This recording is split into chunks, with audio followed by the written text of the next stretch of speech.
எல்லோருக்கும் என்னுடைய வணக்கம். நீதியரசர் மாண்புமிகு திரு ஆர் மகாதேவன் அவர்களே, கவிப்பேரரசு வைரமுத்து அவர்களே, அறங்காவலர் குழுவை சார்ந்த நண்பர்களே, விருது பெறும் நூலுக்கு ஆசிரியர் திரு ஆத்மாத்தி அவர்களே, நடுவர்களே, நூல் மதிப்புரை ஆற்ற வந்திருக்கும் திருமதி பர்வீன் சுல்தானா அவர்களே, இங்கே திரளாக வந்திருக்கக்கூடிய தமிழ் அன்பர்களே, 11 ஆண்டுகளாக இந்த ஆண்டு விழா நடந்து கொண்டிருக்கிறது. முதலிலே சிறுகதை, நாவல்கள், கவிதை தொகுப்பு என்று தொடங்கி 3 ஆண்டுகளாக சிறந்த பிரசுரிக்கப்படாத கையெழுத்து பிரதி நாவலுக்கு பரிசு வழங்குவது என்று அறங்காவலர்கள் முடிவெடுத்து 3-4 ஆண்டுகளாக இந்த விழாவை நடத்தி சிறந்த நாவலுக்கு விருது தருகிறோம். படைப்பை அடையாளம் காண்பது ஒன்று, படைப்பு ஆசிரியரை அடையாளம் காண்பது வேறு. படைப்பாசிரியரை அடையாளம் கண்டால் தொடர்ந்து படைப்புகள் வரும். ஆகவே படைப்பின் மூலமாக படைப்பாசிரியரை அடையாளம் கண்டு தமிழ் உலகத்துக்கு அறிமுகம் செய்கிறோம். அந்த வகையிலே இன்று தேவதாஸ் என்ற நாவலுக்கு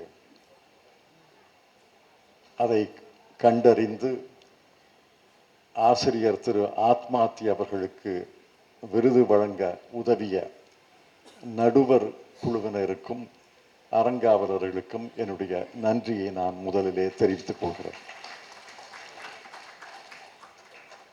தலைவரை பற்றி கவிதா சொக்கலிங்கம் அவர்கள் இங்கே சிறு குறிப்பை தந்தார்கள். கவிதா சொக்கலிங்கம் அவர்கள் இல்லாமல் இந்த படைப்பை நூலாக வெளியிட்டிருக்க முடியாது. தொடர்ந்து நம்முடைய படைப்புகளை, நம்முடைய அடையாளம் கண்ட படைப்புகளை வெளியிட்டு லாபம் வருதோ நஷ்டம் வருதோ அவர் பொறுப்பேற்று இதை வெளியிடுகிறார். நஷ்டம் வராதுன்னு நினைக்கிறேன், லாபம் வந்தால் மகிழ்ச்சி. தலைவர் விருது வழங்குபவர் உச்ச நீதிமன்றத்தினுடைய நீதியரசர் மாண்புமிகு திரு ஆர் மகாதேவன் அவர்கள். அவருடைய தந்தை திரு அரங்கநாதன் அவர்கள் தமிழ் புலமை கொண்டவர், பெரிய தமிழ் எழுத்தாளர். சிறுகதைகள், நாவல்கள், கட்டுரைகள் என்று பல நூல்களை வெளியிட்டிருக்கிறார். அவருடைய வீடு பேறு என்ற சிறுகதை தொகுதியா நாவலா என்று 2 வகையிலும் அடங்கக்கூடிய படைப்பு தமிழ் உலகத்துக்கு நன்கு அறிமுகமானது.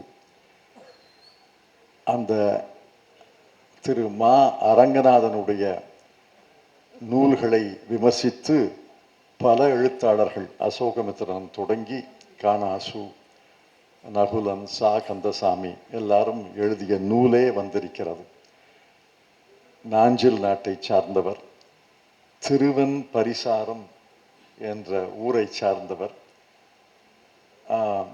இறுதி ஆண்டுகளிலே அவர் புதுச்சேரியிலே தங்கியிருந்தார். அந்த சென்னை புதுச்சேரியிலே வாழ்ந்திருந்தார்.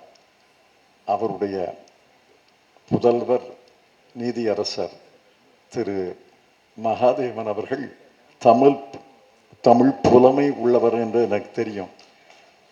தமிழில் எழுதியது எனக்கு தெரியாது, ஆனால் எழுதுவதற்கு காலம் இருக்கு. இப்போ தீர்ப்புகளை எழுதி கொண்டிருக்கிறார். தீர்ப்புகளை முடிந்த பிறகு தமிழிலையும் எழுதுவார் என்று நம்புகிறேன். எழுத்தாளர்களை ஊக்குவிக்க வேண்டும். என்பதுதான் எழுத்தினுடைய நோக்கம். எழுத்தாளர்கள் முன் வர வேண்டும், படைப்புகளை எங்களுக்கு தர வேண்டும். சிறந்த படைப்பை நடுவர் குழு தேர்ந்தெடுத்து நாங்கள் கௌரவிப்பதிலே மிகுந்த மகிழ்ச்சி அடைகிறோம். உங்கள் எல்லாரையும் வருக வருக என்று வரவேற்கிறேன். குறிப்பாக நீதியரசர் திரு ஆர் மகாதேவன் அவர்களை வரவேற்று இந்த விருது வழங்கும் விழாவை நடத்தி தர வேண்டும் என்று கேட்டுக்கொள்கிறேன். நடுவர்களுக்கு நன்றி, அரங்காவலருக்கு நன்றி, நூல் மதிப்புரை ஆற்றுபவருக்கு நன்றி, நூலுடைய பதிப்பாளருக்கு நன்றி. எல்லோருக்கும் நன்றி சொல்லி எல்லாரையும் வருக வருக என்று வரவேற்று நன்றி தெரிவித்து அமைகிறேன். வணக்கம்.